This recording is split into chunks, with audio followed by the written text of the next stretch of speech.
Thank you, Mr. Chairman. It's definitely my turn next.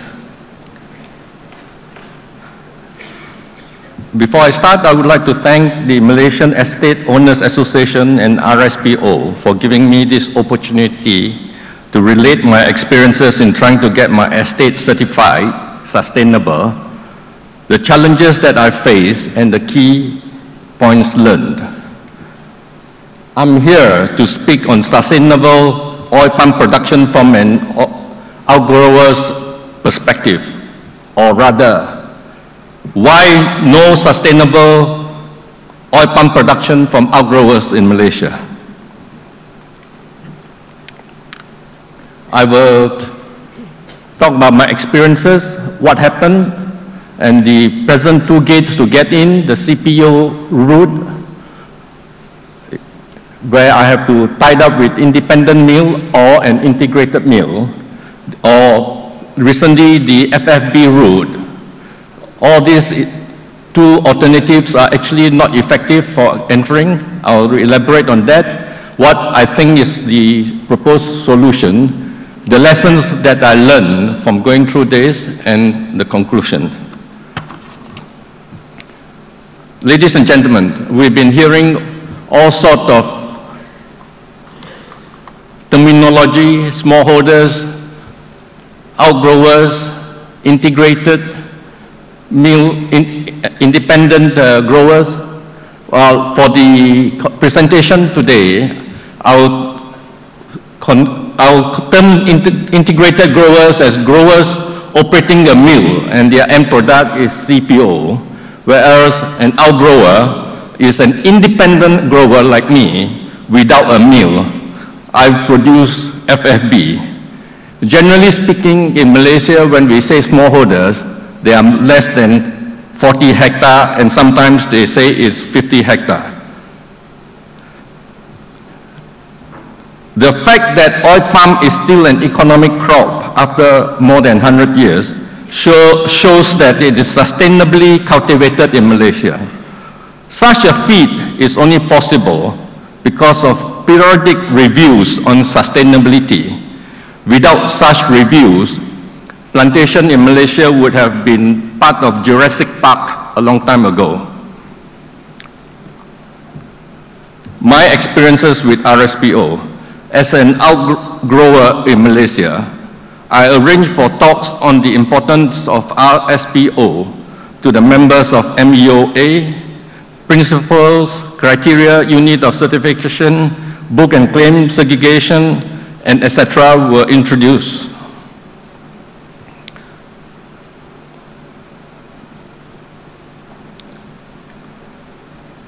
What happened?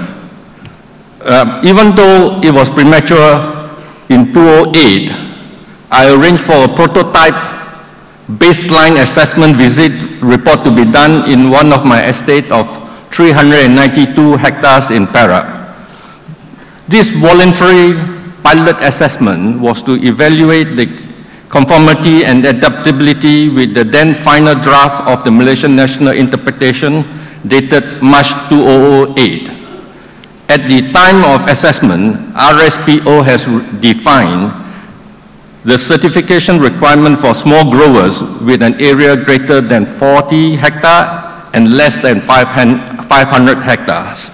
So my acreage of 392 fits in. Out of curiosity, I wanted to know how much more work was needed to be done in my estate. Even against the then assessment for small growers, my operations did not meet the RSPO certification requirements. I still have lots of work to do. More importantly, as an outgrower, I need to be adopted by a mill to get into RSPO.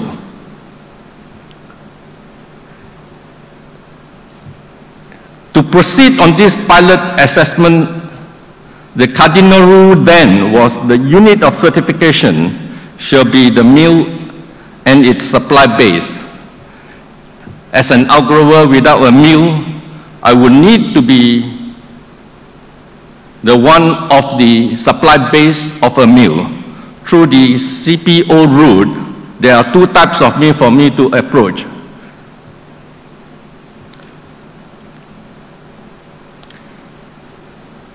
the independent mills, and the integrated mills. As an outgrower wanting to initiate the certification process further, I need to lobby and convince the friendly neighborhood independent mill that RSPO is for real. Then I have to be the first outgrower among many other growers of the mill supply base to be certified without the assurance that the mill and all the rest of the mill supply base will be certified between the stipulated 3 years. In the interim, until the certification of the mill and the entire supply base is completed, there is no guaranteed premium. This tedious process imposed on outgrowers is definitely a non-starter. Even if the whole certification process is completed, it is practically impossible to maintain 100% supply-based compliance, especially under the rather fluid conditions in which the oil palm industry in Malaysia operates today. Next, I otherwise would have to go to an integrated RSPO certified mill. In order to gain adoption by an integrated RSPO certified mill, I would need to convince the mill that I can contribute to their operations positively. Let's face it, outgrowers are there as stopgap fillers to the millers' excess milling capacity. Coping with seasonal crop fluctuation and optimizing milling capacity are the daily highlights of a mill engineer. Outgrowers and miller partnership often breaks down when the mill's capacity is exceeded from the crop of their own integrated plantations, especially during peak production months. Outgrowers are then penalized through unfair grading, long queues at the gate, unscheduled maintenance and holiday, and slow payments. There is a good network of mills and coupled with relatively good infrastructure in Malaysia, and as such, mill migration among outgrowers is more rampant than partnership in geographically isolated areas with poor mill network. This lock-up partnership in Malaysia cannot be long-term and is therefore unsustainable. Lock-up partnerships between mills and outgrowers can often result in outgrowers having to move their crop over longer distance to the certified mills when the nearer mills are not certified. Longer distance resulting in longer turnaround time and higher costs, and worst of all, compliance with RSPO will result in a bigger carbon footprint. Mill migration in search of better economic condition is nowadays a daily routine. Most outgrowers need to switch between multiple mills. The present global slowdown offtake of CPO and the high inventory stock in Malaysia are making such mill migration even more rampant. The CSPO approach is convenient for the integrated growers, the big boys. The reality on the ground is that the mill lockup is not practical for outgrowers. We can then otherwise go back to the FFB route. Realizing that the CPO route is not without flaws and millers and growers are often not an integrated single entity, certification was extended on August 2010 to cover group certification of fresh fruit bunches.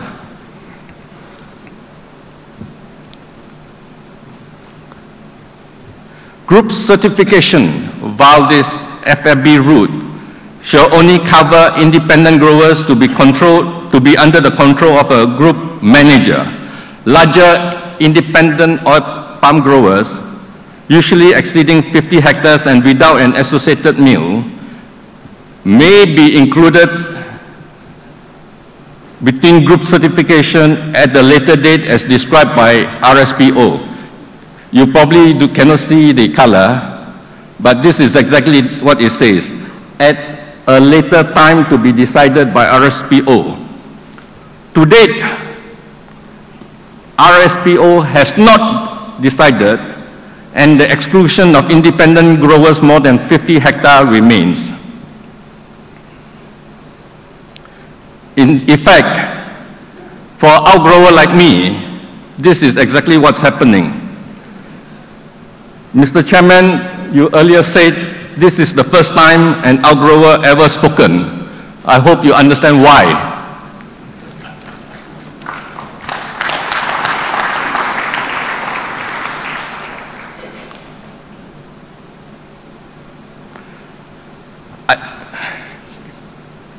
It is noted that the approaches through the CPO route is practically impossible. Firstly, the way through independent mills is a non-starter. Secondly, the way through integrated mill is not sustainable. From the FFB route, independent growers greater than 50 hectares are excluded, and continues to be marginalized. Growers like me feel like an unwanted homeless child. There's no key to the door, and all the windows are shut, and we have to get in as there are heaps of work to be done inside. Why is it so difficult for an outgrower like me to participate in sustainability? The proposed solution, I feel, is that denoted in green. Why can't we have certified fresh fruit bunches extended to all growers and not necessarily restricted to 50 hectares and group management? We should be all in a happy family. Schedule groups, integration, group managers are all too troublesome. No matchmaking should be done, and the entry into RSPO should be a simple process. Thereafter, if we can get in, then we start working on what are the stringent standards for bigger estates and etc. to be worked out. Smallholders and outgrowers have been complaining for too long. Finally, at RT10 today, we hear of progress, and in addition to CSPO, we now have certified sustainable FFB. The disappointing part is that it is only applicable for group certification and restricted to plantation less than 50 hectares.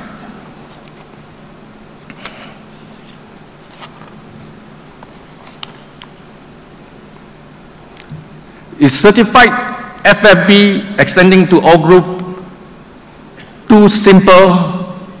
I don't think so. Such process has already taken place, and we have seen, and we have to congratulate our Northern Thailand for their successes done on such certification to date. FFB certification is an interim step to the traceability pledges. During the interim period,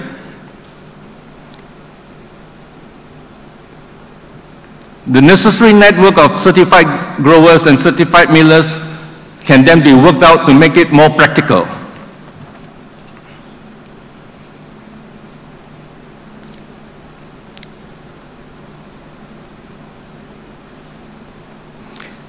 It does not matter to me whether my crop would eventually turn up as certified sustainable crude palm oil or certified sustainable fresh fruit bunch.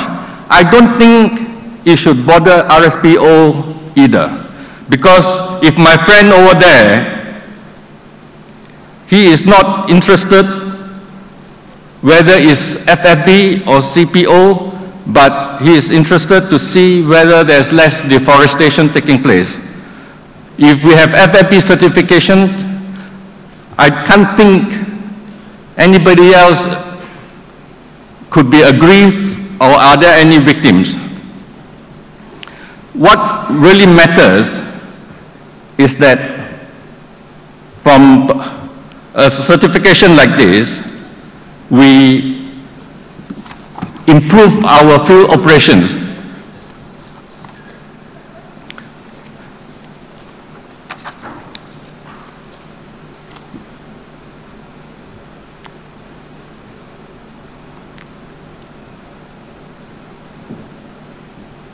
So, one thing is for sure, RSPO has to remove all the necessary obstacles, start engaging outgrowers on real issue, then the oil palm fraternity should work towards RSPO to make up for the lost time, and thereafter work ahead, staying ahead of other industry in the race of sustainability.